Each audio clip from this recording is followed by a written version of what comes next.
Bonsoir à tous et bienvenue dans le journal. Voici les titres de ce jeudi. Gros plan sur Alidou Camara, un tradipraticien connu sous l'appellation de docteur des fous. Il aura le don de traiter la santé mentale, de guérir les troubles. Ces patients qui recouvrent la santé se comptent en dizaines. Les tensions entre l'Égypte et Israël se ravivent après que des blindés israéliens aient fait une incursion dans le corridor de Philadelphie, une zone tampon de 14 km de long à l'intérieur de la bande de Gaza qui borde la frontière égyptienne mais qui est démilitarisée conformément au traité de paix. Voilà pour le sommaire, ouvrant cette édition par la rubrique de ce jeudi.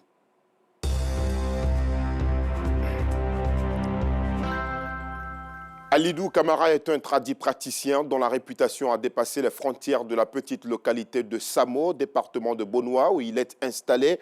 Il aurait le don de traiter la santé mentale, de guérir les troubles.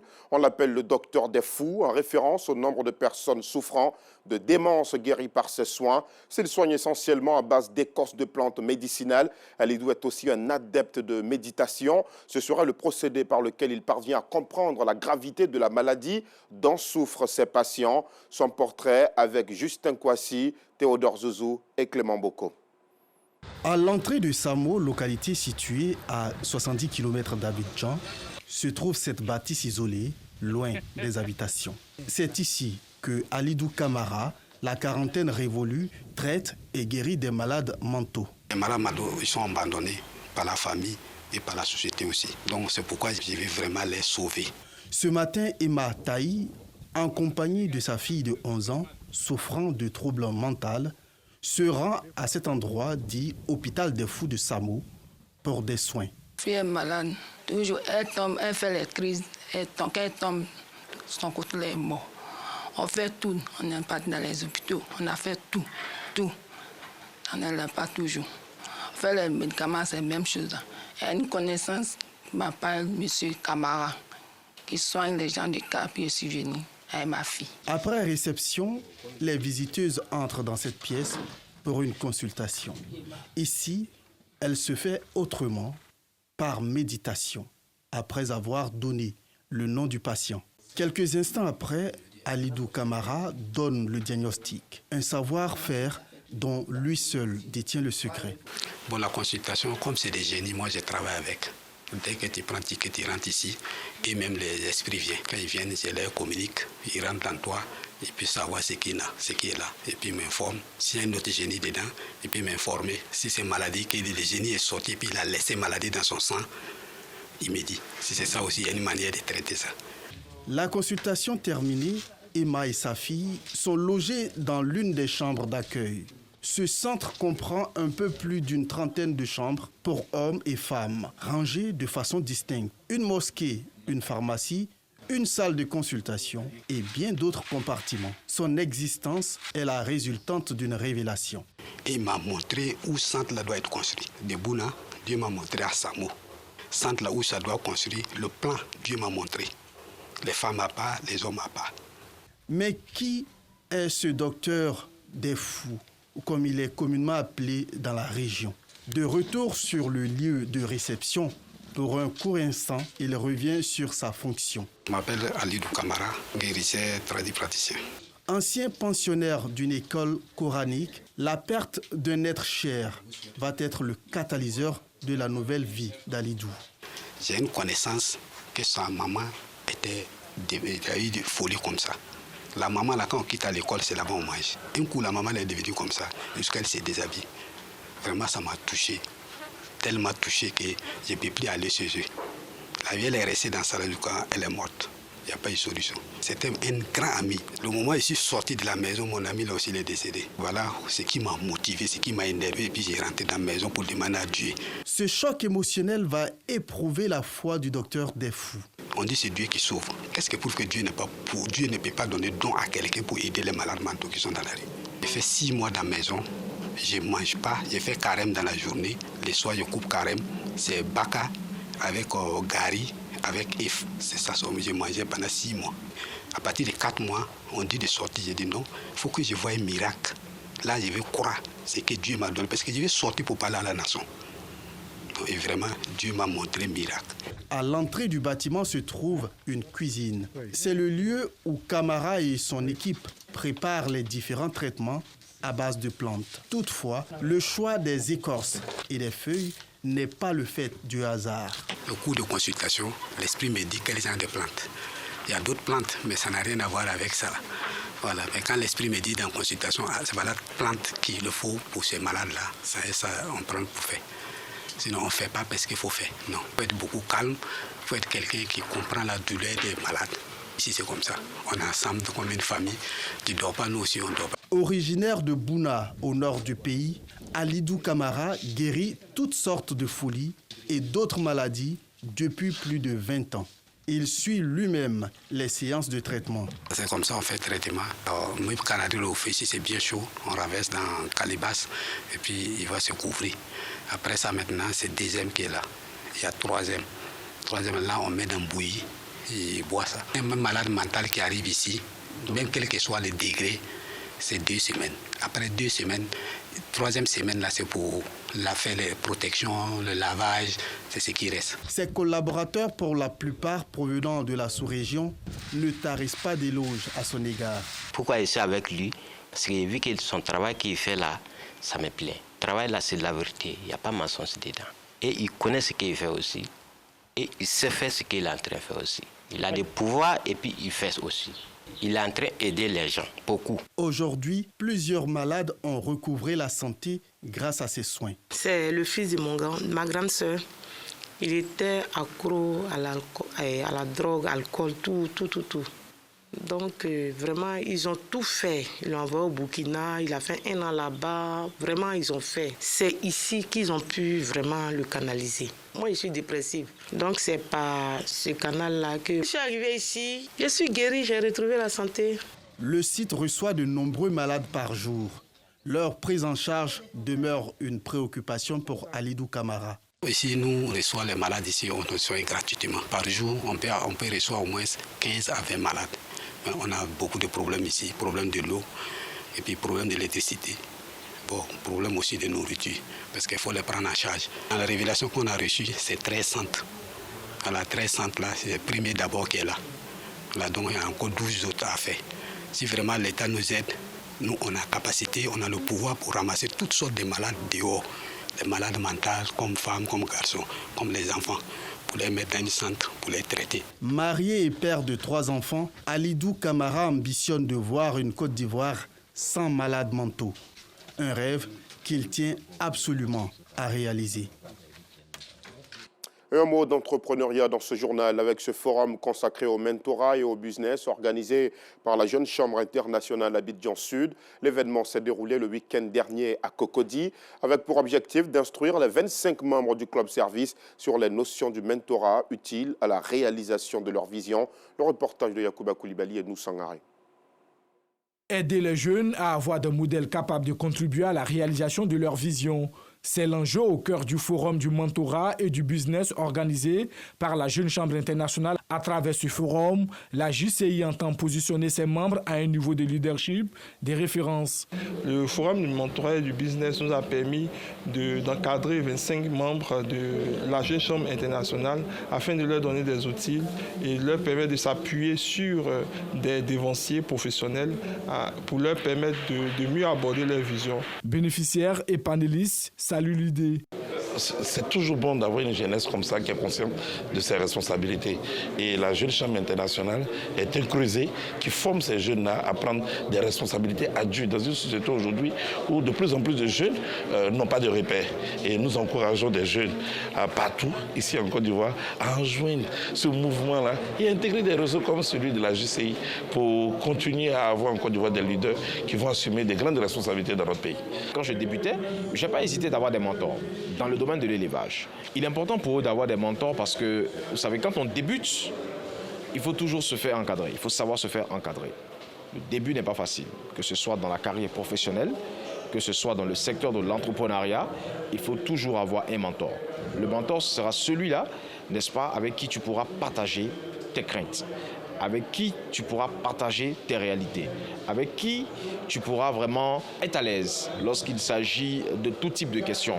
Le mentor, c'est celui-là qui partagera aussi en retour avec toi l'expérience acquise au cours, n'est-ce pas, soit de sa carrière professionnelle, soit de sa marche entrepreneuriale. Je suis fière de faire partie de la Jeune Chambre Abidjan Soleil parce qu'elle nous donne plein d'opportunités d'entreprendre, d'être des leaders de demain et elle nous permet aussi de faire du réseautage, d'avoir des amis. Je promets à m'engager, à aider et à soutenir tous les projets. Lors de ce forum, le premier du genre, 25 membres de la JCI ont été formés. Il a enregistré la participation de nombreux opérateurs économiques, modèles de réussite sociale. Dans le chapitre religion, la commune du Plateau a récemment accueilli la journée de l'unité évangélique. Cet événement qui avait pour thème « Avec l'aide de Dieu, bâtissons une famille saine, socle de la société », a enregistré plus de 50 dénominations de missions et d'œuvres chrétiennes. C'est une initiative de la Fédération évangélique de Côte d'Ivoire. Et c'est sous le regard de Justin Kwasi et Georgette Tido Fofana. Ambiance féerique au stade Félix Houphouët-Boigny du Plateau. Nous ne sommes pas à un match de football, mais à la journée de l'unité évangélique. Cette initiative de la Fédération évangélique de Côte d'Ivoire a pour but de fédérer les églises autour d'un idéal commun, l'évangile. Le bien fondé de ce rassemblement de l'unité évangélique de Côte d'Ivoire répond à la recommandation de Jésus. Ce rassemblement édifie les chrétiens, permet aux chrétiens de bien prêcher l'amour, l'unité dans le monde entier, pour être l'exemple. Cet événement a réuni plusieurs fidèles chrétiens issus de diverses communautés. Une communion marquée par des moments d'adoration et de louange. C'est un grand jour pour le peuple de Dieu. Donc je me réjouis à sa présence. Il n'y a pas un Dieu d'assemblée de Dieu. C'est le même Dieu que nous tous nous servons. Placé sous le thème « Avec l'aide de Dieu, bâtissons une famille saine, socle de la société », cette cérémonie a bénéficié du soutien des autorités municipales de la commune du Plateau. Je suis chrétien évangélique, donc c'était personnellement un devoir pour moi de me rendre à cette cérémonie. Le maire adhère pleinement au thème qui a été choisi en cette année et lui, il joint sa prière également à celle de la Fédération évangélique de Côte d'Ivoire pour prier à l'unité. Prier parce que notre nation vraiment a besoin d'unité, non seulement dans le corps du Christ, mais également pour notre pays. Les guides religieux ont adressé des prières de paix en faveur de la Côte d'Ivoire. On ne peut pas avoir un tel rassemblement sans prier pour la nation. Toutes les églises évangéliques, missions, œuvres appartenant à cette fédération, d'une même voix, porteront ce pays au pied du Seigneur. Ils vont prier pour les autorités, on prie pour le développement, on prie pour les élections, nous prions pour les régions, nous allons prier pour les habitants et nous allons prier pour aussi les pays voisins. Cette deuxième édition de la journée évangélique a enregistré plus de 50 dénominations, missions et œuvres chrétiennes. Né en pays ouest, dans l'extrême ouest de la Côte d'Ivoire, le Tohourou est un art griotique qui a transité chez le peuple niabois avant d'atterrir en pays bété où il a été rendu populaire. Cet art oratoire qui allie chant, poésie et instruments traditionnels connaît des difficultés ces dernières années. Le Tohourou sera à l'honneur à la 5e édition du Festival des musiques et danses traditionnelles de Côte d'Ivoire. Le festival se tient le 28 juin prochain à Paris en France. Voyons ce sujet de nous, Sangaré.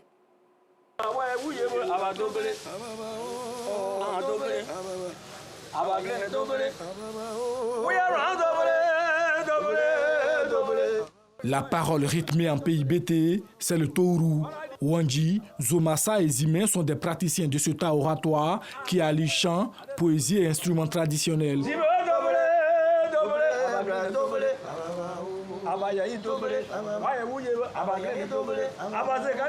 Socle de la culture bété, difficile pour les acteurs de cet art de vivre convenablement de leur art, faute de promotion.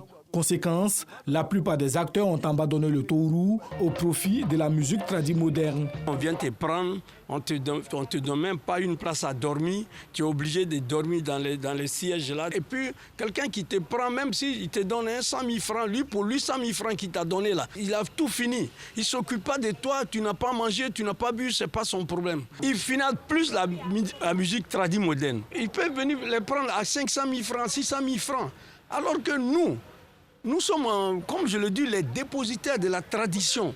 Mais ceux-là, ils nous négligent. La musique moderne s'inspire de nous. Tout ce qu'on dit, et c'est ça, ils prennent pour mettre sur la musique, même ceux qui sont valorisés.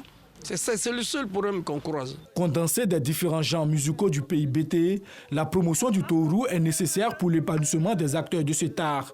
D'où leur invitation à la 5e édition du Festival des musiques et danses traditionnelles de Côte d'Ivoire qui se tiendra à Paris, en France, le 28 juin prochain. Tourou est un genre musical qui est vraiment prisé dans le milieu traditionnel moderne BT. Donc il fallait que ces tourous-là viennent là et pour que ceux qui sont à Paris, qui sont coupés avec nos racines, qu'ils puissent vraiment découvrir cet art. Il y aura une soirée à Noisy-le-Sec le 28 juin de 21h à l'aube et autour de ça nous allons entretenir les gens par rapport au bienfait du tourou et ceux qui sont de l'autre côté puissent vraiment avec leurs enfants puissent vraiment découvrir cet art. Le thème c'est la Côte d'Ivoire, les fils retrouvés autour de la culture. Une très bonne initiative, c'est pour ça que nous l'encourageons et nous pensons que ce ne sera pas la toute dernière cérémonie. Il faut que on fasse en sorte de faire accepter notre culture, dont le tourou. Ce festival des musiques et danses traditionnelles de Côte d'Ivoire est une initiative de Charles Boli, promoteur culturel résident en France.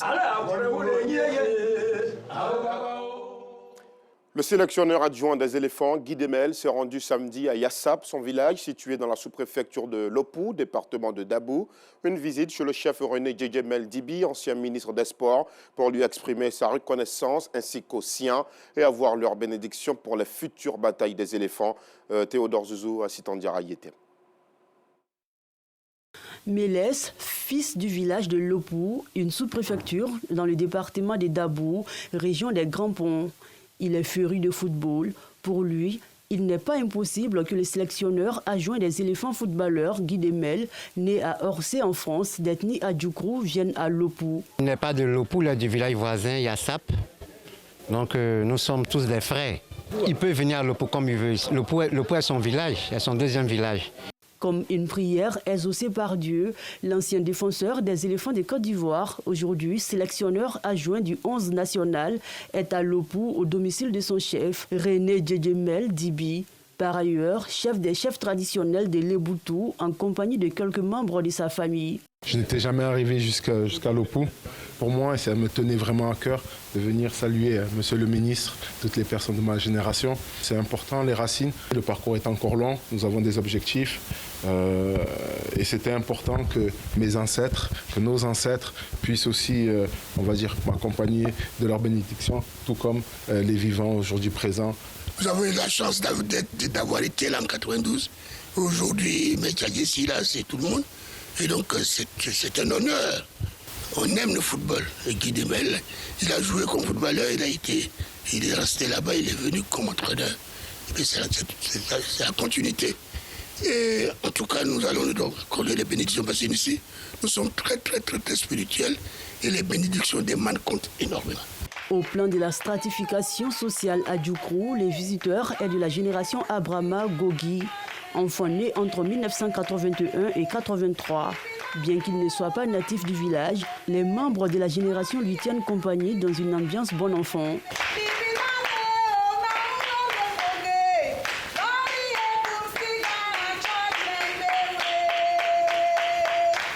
Après l'ancien ministre des Sports, chef du village, Guy Demel, en compagnie de sa génération à la place Afrobol du village pour marquer sa reconnaissance au Leboutou. Nos enfants partent et puis reviennent sur le terroir pour nous voir. Moi, c'est très important. Dans la vie courante, c'est important. On va le soutenir jusqu'au bout. Pour le moment, je dis c'est une virgule et que le point arrive et Dieu fera le reste. Le samedi 18 mai restera un week-end hautement symbolique pour ce peuple de la région des Grands Ponts. Un retour aux sources des fils champions d'Afrique 2023. Et dans l'actualité hors de nos frontières, nous vous le disions en titre, les tensions entre l'Égypte et Israël se ravivent après que des blindés israéliens aient fait une incursion dans le corridor de Philadelphie, une zone tampon de 14 km de long à l'intérieur de la bande de Gaza qui borde la frontière égyptienne mais qui est démilitarisée conformément au traité de paix. L'Égypte accuse Israël de jouer avec le feu en procédant à cette violation des accords et a déclaré se réserver le droit de prendre toutes les mesures nécessaires pour sauvegarder la sécurité de son territoire. On en a fini pour aujourd'hui. L'information revient à 12h30 sur RTU2. Excellente soirée.